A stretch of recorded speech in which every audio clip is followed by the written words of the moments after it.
Real quick, before we go on with the episode, I want to tell you about a new podcast you might want to check out. It's called Millionaire University, and its hosts, Justin and Tara Williams, have an amazing story. Justin, he went to BYU on a full-ride football scholarship, but after a shoulder injury, decided to forego his last year of football and soon dropped out to start his first business with his wife. Well, his $1 million dream turned into a $120,000 debt nightmare. With a new child in tow, things were really brutal. And eventually, he righted the ship and started several successful businesses, but it wasn't easy. Now that his kids are getting closer to adulthood and college age, his call to teach people the skills he wished he learned before starting a business has only intensified. So Millionaire University, that's when it was born. Millionaire University teaches foundational business and wealth creation lessons that Justin and his wife Tara learned over the years, along with other mentors and experts. They're also mentoring several people along the way through live coaching sessions and following their journey in growing their businesses and working toward living a more fulfilled life. Create wealth in a way that brings fulfillment and a life of balance. Tune in on Apple Podcasts, Spotify, and more. Just search Millionaire University. One more time, Millionaire University. Check it out.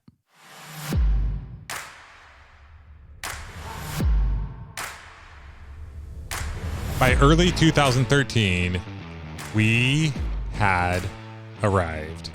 Flipping 100 houses a year, pretty much on autopilot with systems that allowed us to only work a few hours a week and make a healthy 7-figure net income. How could life get any better? The world was our oyster. It hadn't been easy, but all the hard work had finally paid off. We would now move down by the beach in San Clemente, California, and I would fulfill a lifelong goal of becoming a surfer dude. Well, as fate would have it, becoming a professional surfer was a little bit harder than I had expected. And within a few months, I was bored, feeling unfulfilled, and knew I needed to do something else with my life.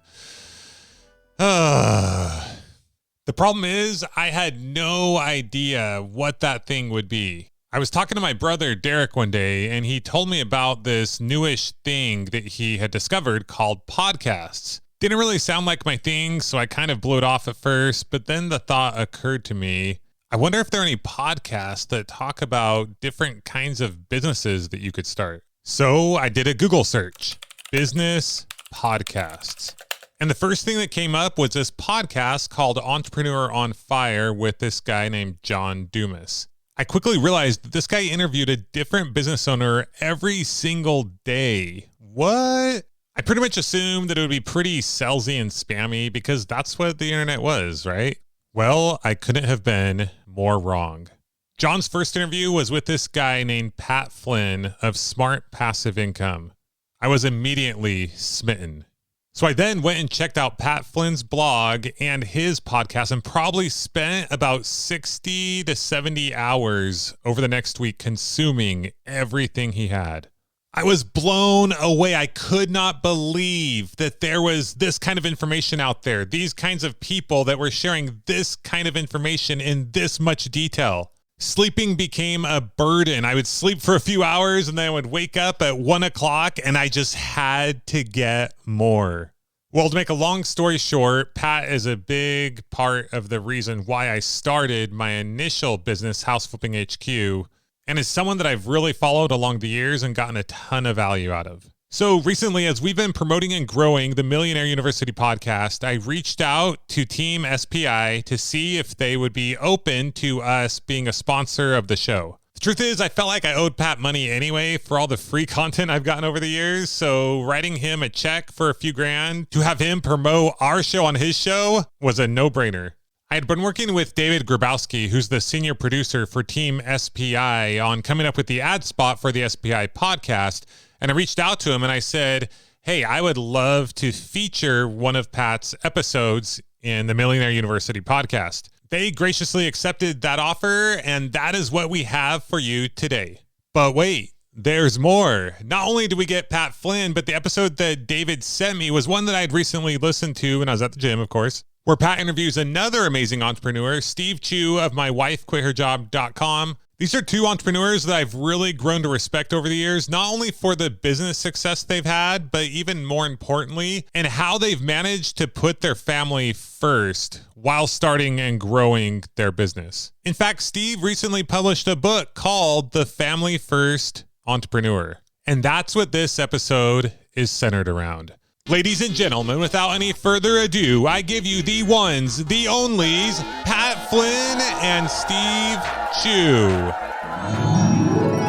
You know, we often feel like we have to choose one over the other with our time sometimes. What inspired you to just put your head down and write this book? You know, I wrote this book because I've just realized, at least for me, that 99% of the entrepreneurship advice out there doesn't apply to me. Right? Think about it this way. Most of the entrepreneurship advice you see out there is given by single guys who don't have any responsibilities whatsoever. And that just was not representative of me. And I would say it's not representative of a lot of people, right? So most of the advice you see out there is you got to work 80-hour weeks. You got to hustle like crazy just to make anything successful. But you can, in fact, create a really good business as you have, Pat, and still have lots of time for family. And you certainly do not have to work 80 hours a week. For sure. That's a really important message. I remember when I started business, you know, it was Tim Ferriss was the main voice, and a lot of people who were jet setters and travel moguls, and that kind of lifestyle is not normal. And if you have a family, it's just like, well, I can't do that. I don't have that time. I got responsibilities. I have a career. I have a family. I've got kids, and with kids, it's like you never know when you're going to have time. And so I think I know the answer to this question, but for people with families who are busy, who don't have a lot of time, is it even possible to still be an entrepreneur? You know, it was a struggle for me. I mean, the answer, of course, is yes. But for me, just to be straight up, my ego always got in the way. So when we first started our business, in case your listeners don't know who I am, we started because my wife wanted to quit her job in order to stay at home with our first child. And where we live in the Silicon Valley, you pretty much need 2 incomes to get a good house and a good school district. So when she told me she was going to quit, I was 100% on board, but we needed to find something else. So we started that business because of family. But what ended up happening is we hit 6 figures in profit in our first year, and it's just started growing. And I got all excited. I got carried away, and I kept wanting to grow it every single year. And so we'd set these income goals, and then we'd hit them. And then we'd move the goalpost the next year. And we were selling handkerchiefs at the time. And it just got very overwhelming. And it got overwhelming because I wanted to hit 7 figures no matter what. Meanwhile, I didn't even realize that I was alienating my wife and I wasn't seeing my family as much. And I kind of lost track of the whole reason why I started the business in the first place. Wow. The answer is yes, but you have to be very deliberate about how you start your business and how you run it. For many people listening, you might be like, first of all, hold up, Steve. 6 figures from selling handkerchiefs. I know that to be true, and you've told the story here before, so we're not going to dive into that here. We'll reference that episode number at the end for everybody. But even more important than that is, why 7 figures? What was driving you to that mark? The main reason was because I was in mastermind groups with a lot of different business owners that were killing it. And when you hang out with people like that, you want to do the same. You know, I just wanted it for my ego, really. Did those people have families too? Those people did not have families. But here's what I've discovered, and maybe you can share with me your experiences also. Some of these mastermind groups I was in where people were, like there's this one guy in my group who hit like $2 million in 6 months. And he actually came on my podcast. I interviewed him, and it was a great episode. We talked about, you know, how he did and everything. As soon as we hit stop on the record button, though, I was like, how miserable was that? And he's like, man, that was the most stressful year of my life. We had to grow. Everything was out of control. We had to hire so much. And I'd never been more stressed in my entire life. And you don't actually get to hear those stories because that's not what's sensationalistic, you know, for podcast. I mean, I wish I had that part of the recording, but I'm pretty sure that that person did not want that part of the recording to go live because the topic was, how did you hit $2 million in 6 months? But that's actually more common than you think. So correct me if I'm wrong, in these mastermind groups, especially typically it's with a lot of people who are all about the business, and that's all the conversation is about. It's not a holistic conversation about life. It's just business, numbers, marketing, growth. Are you still in those groups, or how have those groups evolved over time since you've learned from those mistakes? Yeah, I've been in and out of groups, and maybe you have too. I tend to stick with the ones that kind of fall in line with my values. That particular one that I was just talking about was just all about business. Here's the other thing I've actually found also is that a lot of people go for revenue because that's the vanity number, right? I had a buddy who was doing very well. He was making 6 figures and his revenue was like 300 or 400,000, but he was doing a solid 6 figures. He really wanted to hit the 7 figure mark, and I could relate to that. He hit the 7 figure mark, busting his butt, hiring and everything, but he ended up with the same profit. And at the end of the day, he was thinking to himself, why did I go through all that work, build this team, create all this extra stress, when in fact I was making around the same amount of money? It's because of that vanity number. That's a very common story. Actually, I hear that all the time, dude. So now that you've lived through that, actually, before we even get to the strategies and stuff, like I want to know what the conversation is like with your wife when you had your ego first and you were trying for 7 figures and you weren't seeing your kids as much and you were putting a huge burden on your wife. What happened? How did you snap out of that, if you will? I can't take credit for that. So my wife actually sat me down and she was kind of in tears and she said, I don't want to do this anymore. I hate running this business. We keep busting our butts to make extra money that we don't even spend. We actually did our finances and we spent about $150,000 a year as a family. And we were making like 10x that or even more than that. So why were we busting our butts for something that we don't even need? Here's the thing. Most people don't even think about these things when they start a business. And it's really easy to lose track of why you started in the first place. So what my wife did is she sat me down. We had this talk. She told me all those things. And I was like, yeah, you're right. Once she told me all these things and how she was feeling, I was like, none of this makes sense. So immediately what we did is we stopped all revenue goals, right? Because those are stressing us out. And we put together a set of rules. And it was actually all documented about how many times I can travel, or if something really comes up, how do we evaluate that against what we're missing?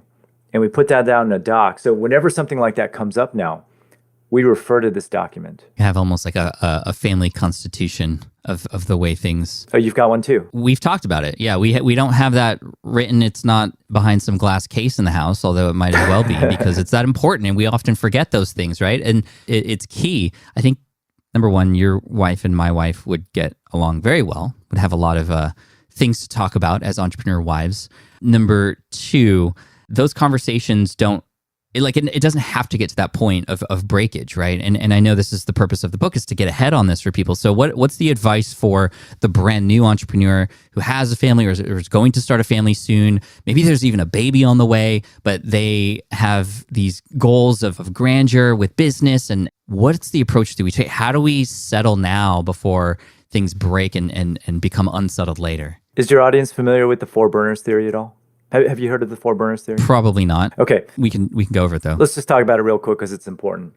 The 4 burners theory states that your life is composed of 4 burners: work, friends, family, and health. And in order to excel at any one thing, you have to turn off at least 1 burner. And if you want to be really good at something, you have to turn off 2. Basically, this theory states that there's always trade-offs for everything. So if you want to be really good at work, in this case it would be a business, then you got to turn off 1, maybe 2 burners.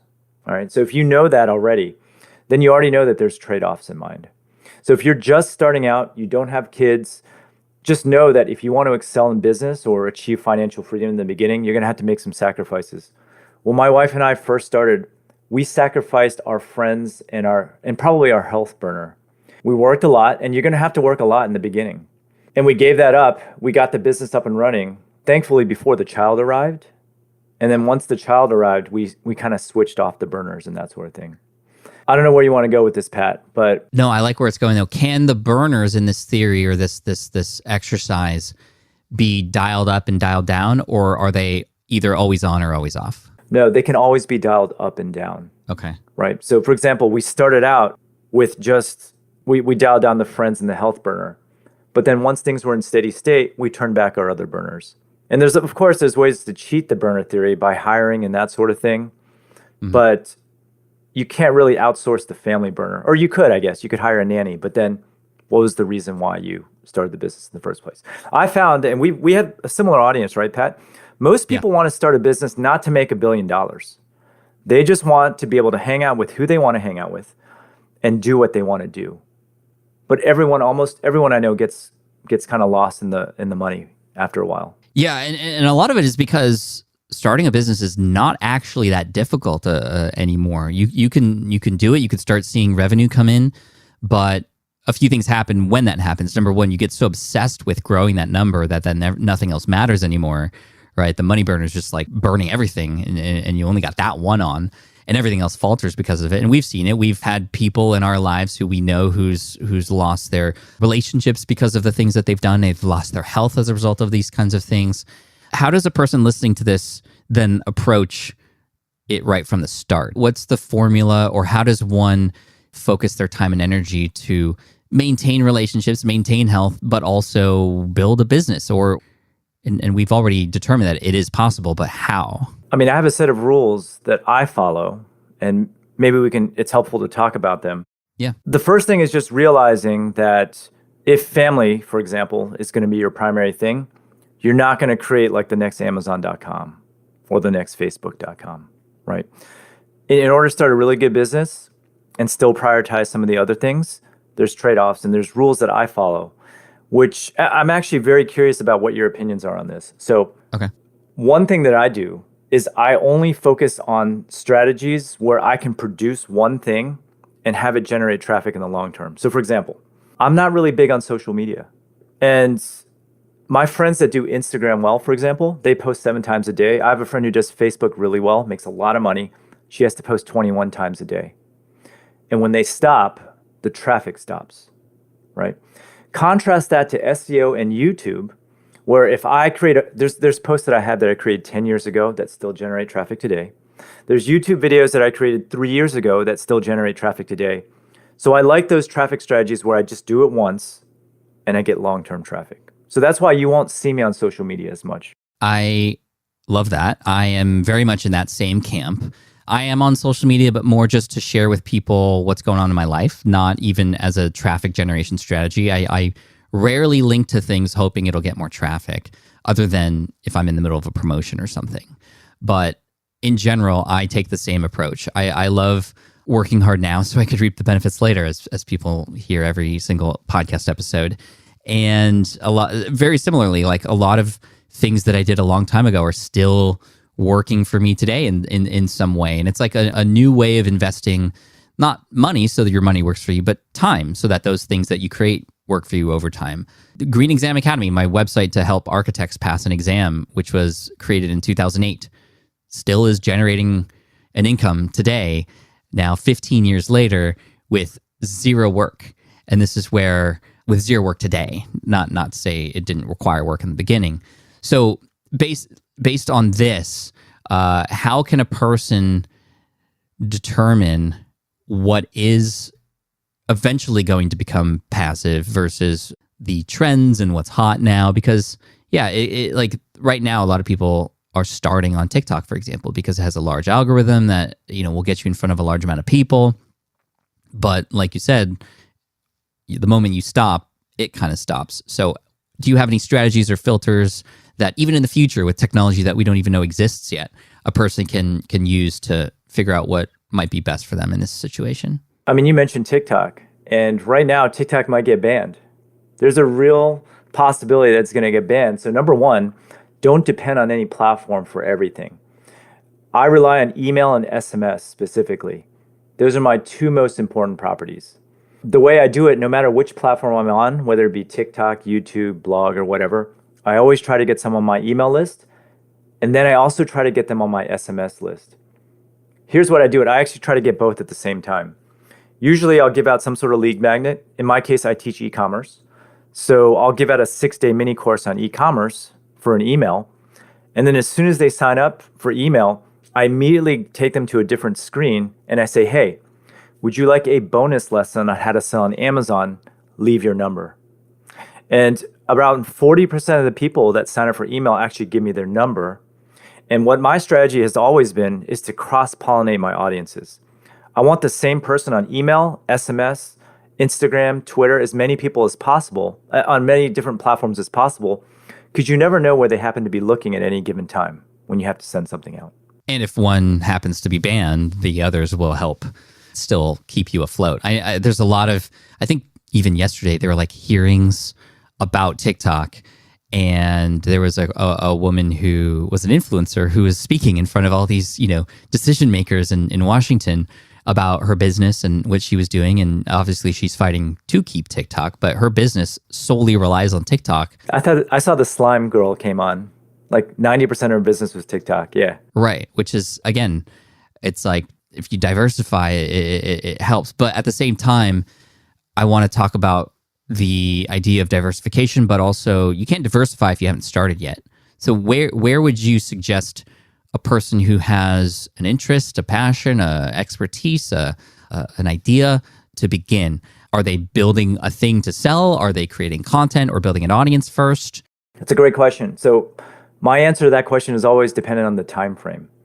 If your goal is to make money within a year, I personally think that e-commerce is probably the best way, right? You're selling a product in exchange for money right away.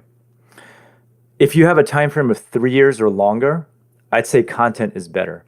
So what ends up happening is e-commerce, you'll start and then revenue will go up, up and to the right. With content, and I don't know if this was the case for you, Pat, but I didn't really make any money with my content for 2 years when I started. But then all of a sudden, once it started catching fire, it started hockey sticking up. And the great thing about content is that the cost of goods is not that high compared to e-commerce.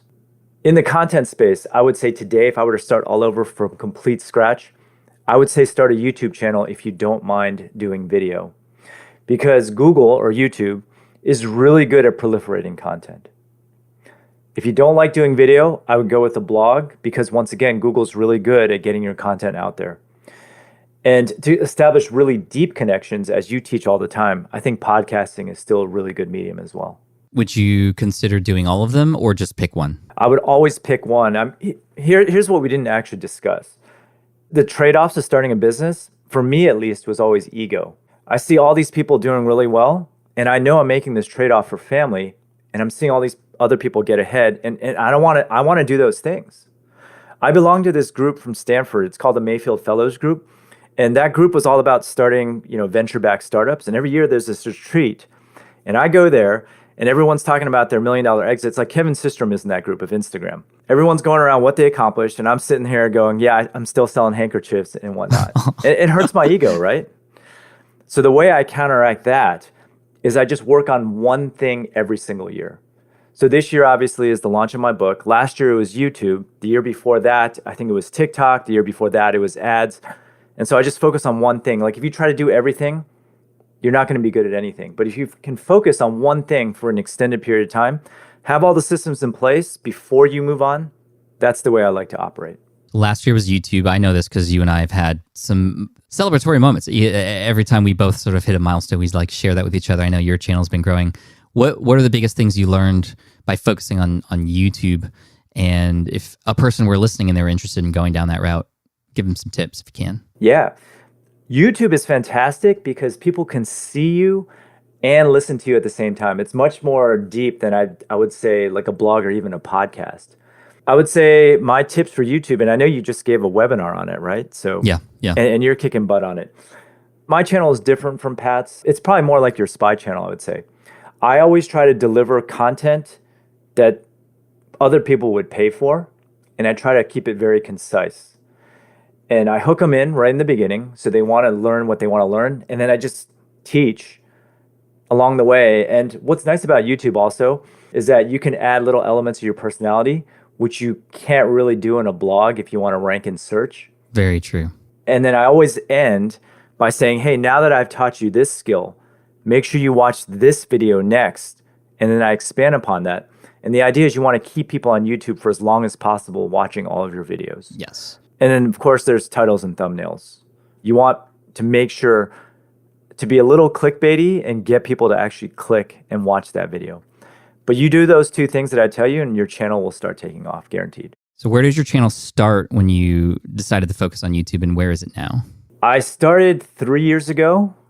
Before, I was just using YouTube as video storage, really. Right. I'd have like a lead magnet, and I just point people over there. I wasn't really doing anything with it. And 3 years later, I'm at 200K subs. And that channel makes over $35,000 a month just on AdSense alone. And it's now the number 2 driver of email subs for my platform as well. It's been fantastic. How are you collecting emails from YouTube when the goal is to keep people on YouTube? So what I do is I give a really good tip, and then I say, hey, by the way, if you enjoyed that last tip, sign up for my free 6-day mini course below. And to me, that's something that I don't know if it's hurting the channel or not, but it doesn't seem to be. People sign up and it hasn't really hurt. Do you do anything similar with yours? Well, on Deep Pocket Monster, no, but on the Pat Flynn channel, of course. I mean, we have our all access pass and the courses that we promote, and there's a balance there that has to be had. But yes, maybe you get a few people leaving YouTube, which decreases the reach a little bit. But at the same time, if you know you're converting them, then it's worth the trade-off. So that's always a tough question to answer. So I appreciate your insight on that. I think it's important to do it in the middle of the video, because if they do it, they'll probably come back and watch the rest of it, especially if you do it after one really good tip that you're giving that really impresses them. You're delivering value first. You have an ask, which is actually to give more value to them, especially if you've piqued their interest. And I like that, putting it in the middle of the video. That's great. The book has become your latest focus. Correct. Tell me about that. This is your first book that you've published? My first book. That's correct. How was the experience for you? I vastly underestimated the work. How long did you think it was going to take? I thought it was going to be a year-long project. Instead, it's been 3. Oh my gosh. And you have what, 4 books? I have 3 under my belt, 1 in the works right now. And this book is my first traditional published book. So this is new in that regard for me. But I still come across the same experience of, some good days, some bad days of writing, some really good moments and great stories that I didn't even know I had in me. And then other days where I'm just regurgitating the same thing I've always said. So it's definitely a journey. What helped you the most when putting this thing together? I think the number one thing that I did that was the best decision I made was getting some help. So I'm using Jeff Goins. I have like 1,000 blog posts, and he really helped me kind of compile all those into something really cohesive and help fill in the blanks. And Jeff Goins is a best-selling author, and he's gone through this many times. And just having access to his network, his skills, I wouldn't have been able to publish this book without him, for sure. It's traditionally published? Traditionally published, yeah. And that process in itself was pretty extensive, yeah. It is. I mean, a proposal and just like you've got to like sell yourself and all those kinds of things. Who did you end up publishing with? HarperCollins. In fact, the editor is the same one that does Gary Vee's books, so I was really happy with that. Congratulations, dude. That is huge. Thanks. Yeah, appreciate it. And Jeff is great. He's helping me on my book as well. I don't know if you knew that. Yeah, I did. He told me. Yeah. Okay. So we'll see who he cared about more. No, I'm just kidding. I broke him in for you. Yeah, that's true. Thank you. No, Jeff is great. And, I can't agree more with just like when you have a goal like this, like get help from people who know what they're doing and what they're talking about, right? And that goes back to my question earlier. If you're just starting a business, like go find help from a person who you trust and who's doing the same things you are. No matter what it is you want to do, like find a person who's done it. Somebody has done it before you and has made all those mistakes before. But with a book, I mean, I have to give credit to Azul Terrones, who was my coach on my first book, Will It Fly? And then working with Jeff on this one to be a little bit more hands-on with the process with me has been really amazing. So what is your goal with the book? Like how, and tell me, how are you marketing it? I'm always curious about that. Maybe I can borrow some strategies from you. The goal with the book, really, it was a bucket list item for me. I've always wanted to do one. And then I've always wanted to walk my kids through the bookstore and show them the book. But here's another reason why. I've been blogging now for, good Lord, like over 12 years. My mom has never read a single post. But now that I told her that I'm traditionally publishing this book, she's got all excited. I can't, and she's excited to read it and whatnot. It doesn't make any sense to me. Oh my gosh. I am, that's just very traditional way of thinking, right? Even though you've put out some of the most helpful blog posts that have literally served thousands of people and helped people make millions of dollars, it's not real. You're not a real author yet until you have a book. So that's cool. Doing it for family, walking your kids through the bookstore is an amazing experience. I hope you film that. I filmed that first experience for me when Will It Fly was in the stores, and I'll always remember it. And then let's talk about the person who has started a business. They picked up your book. They've gotten the motivation to do it. What in the book helps a person after the business does start to grow, after those new opportunities arise that have never arisen before, how are you helping a person filter through what might be the next steps so that they still remain a family-first entrepreneur? Yeah, so we already kind of talked about one, which was looking at long-term strategies versus short-term. I also talk a lot about profit and not revenue. Let me just give you an example here. Black Friday, most people launch these killer sales, right? It's just a thing. People do it.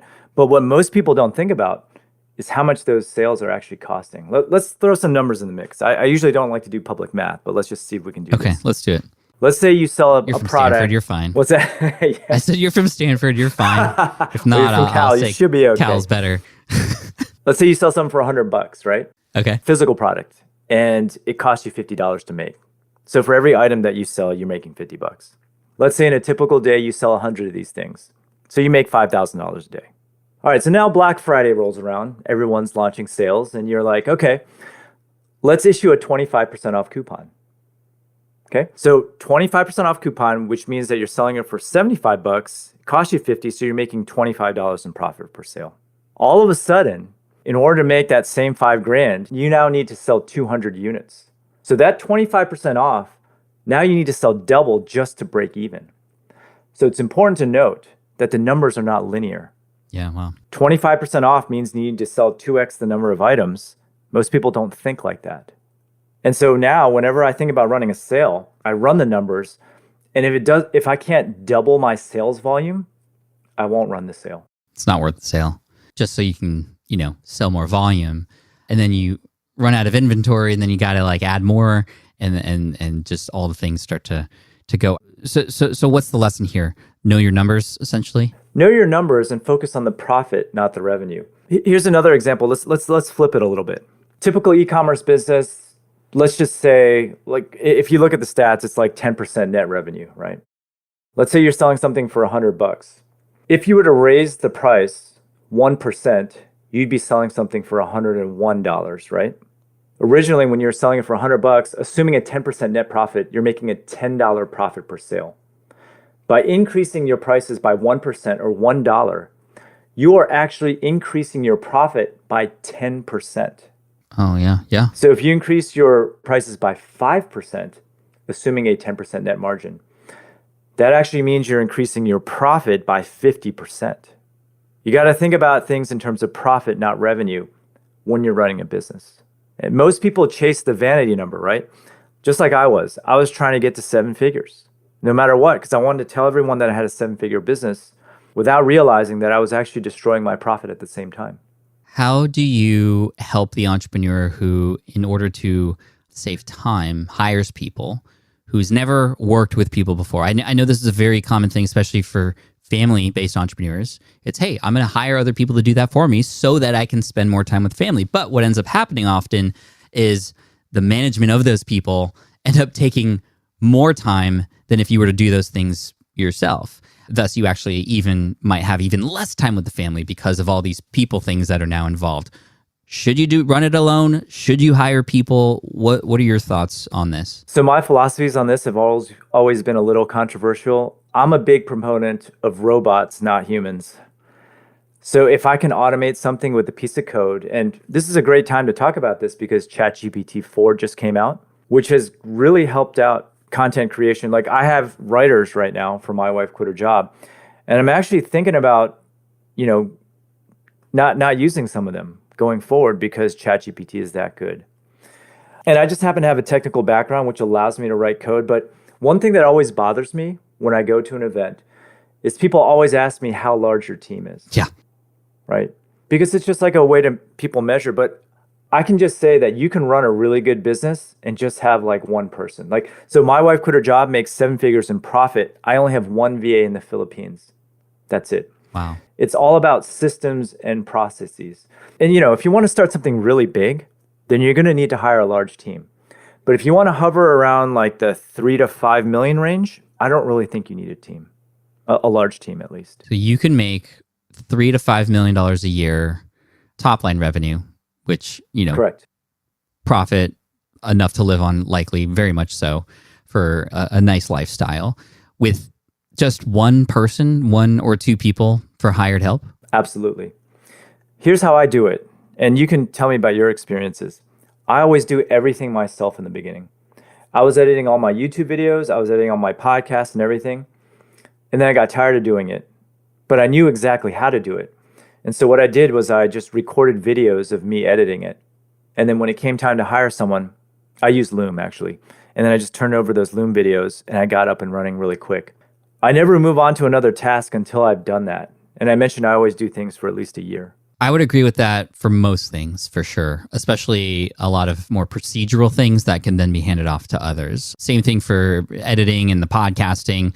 There are just some things that you can't replicate, like, although that being said, you could argue against this now, like your voice on your podcast, which, yes, you can actually replicate that now with different tools, and it's getting kind of scary. And I have been experimenting with how might I be able to do that one day, and how do I feel about it? I don't even know exactly yet. So that's just, again, we don't have to talk about AI, although I know you are interested in it as well. But that I always advise, this is actually a question I get from a lot of my podcasting students, like, hey, I'm like, can I just hire an editor right off the bat?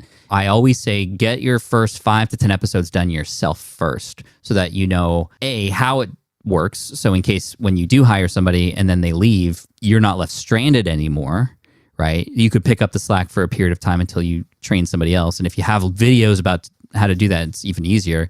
But number 2, you have an appreciation for that work that that person ends up doing for you as well. You know how much time it took. You understand how difficult these things are. And when they do them, and they can often do them better than you can or faster, you're just like more blown away, and you have more empathy for them, and you can take better care of them as well, and compensate them at the same time. So the reason I partly disagree with you would be because there are just some things that I don't know how to do, or don't have any inclination to want to learn how to do, but must be done, right? And there's some obvious things like bookkeeping and financing and taxes and those kinds of things. But even on the creative side, like mastering thumbnails, for example, for YouTube, there are people out there that you could hire who could do it perfect from the start. And it's almost an art form in a way that I'd have to dedicate my full-time efforts to be able to master that. I don't want to.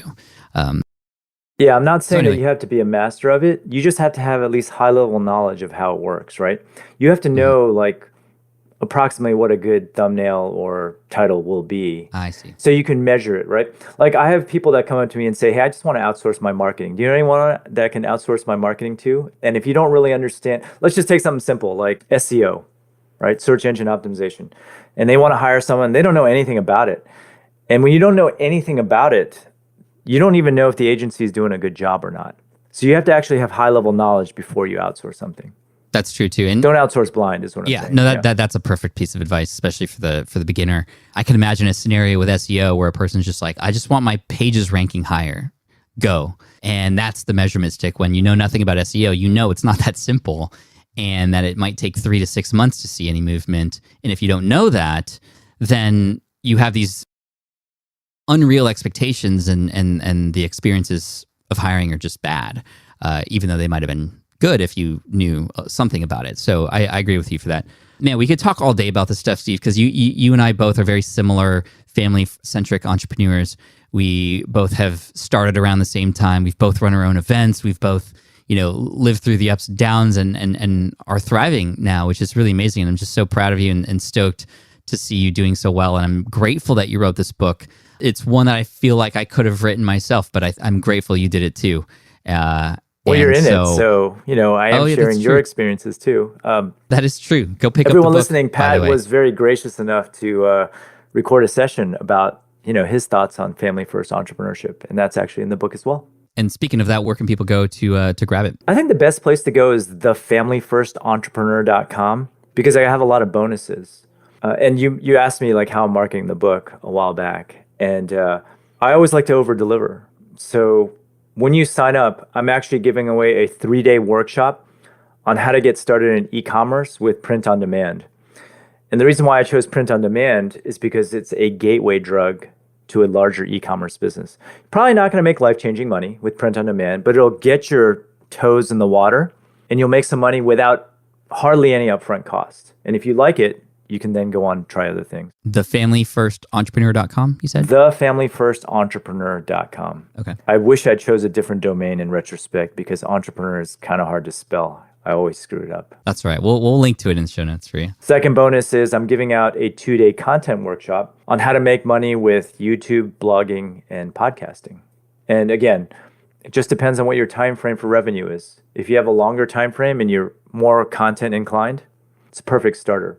And I'm also doing the 6-week, what I call the 6-week Family First Challenge, where in the Facebook group, I'm actually going to go in and help you figure out what your side hustle is going to be. I'll be in there giving presentations every single week for 6 weeks and basically helping you out interactively. Nice, man. I like it, dude. That's cool. You got options for everybody. So go ahead and go there now, thefamilyfirstentrepreneur.com. Use your spell checker if you need to. And dude, I appreciate you. This is so much fun. What's the YouTube channel, by the way? I know you're putting a lot of time and effort in there in case people want to get some dosage. The YouTube channel it's the My Wife Quit Her Job YouTube channel. It's very creative. I love it. It's the same name as all my other stuff. Yeah. When I first heard about that brand name, I was like, it was so different, and it's just, it makes sense. It's like, well, that's a weird domain name. That's a weird business or brand, but it actually does speak to the family first part of it, right? It's like, this is why you got into this in the first place, and maybe you had forgotten that for a while, and here you are now writing the book of all the things that you've learned and put into it to get back to the family first aspect of it and to help all of us out in the same regard. So I appreciate you for that, Steve. Thank you so much for coming on the show today, my friend, and I look forward to hanging out with you soon, hopefully, and go Dubs. Thanks for having me. Let's give it up for Pat Flynn and Steve Chou. Be sure to check out Steve's new book at thefamilyfirstentrepreneur.com. You can also learn more and find more about him at mywifequitherjob.com. I love that URL. And you can learn more about and follow Pat Flynn at smartpassiveincome.com or the Smart Passive Income Podcast. If you like this episode, the best compliment you can give us is by sharing it with a friend, and they'll thank you too. And to get your free Business 101 course, go to millionaireuniversity.com/training, millionaireuniversity.com/training. Other than that, get out there, take some action, keep moving towards your goals one day at a time. By small and simple things are great things brought to pass. It's the little things that add up, consistent and persistent actions, always doing the next most important thing in your business that will get you to where you want to be. Be sure to follow or subscribe. We have some amazing classes and lessons lined up that we cannot wait to share with you. But for now, I must bid you adieu. Until next time, class dismissed.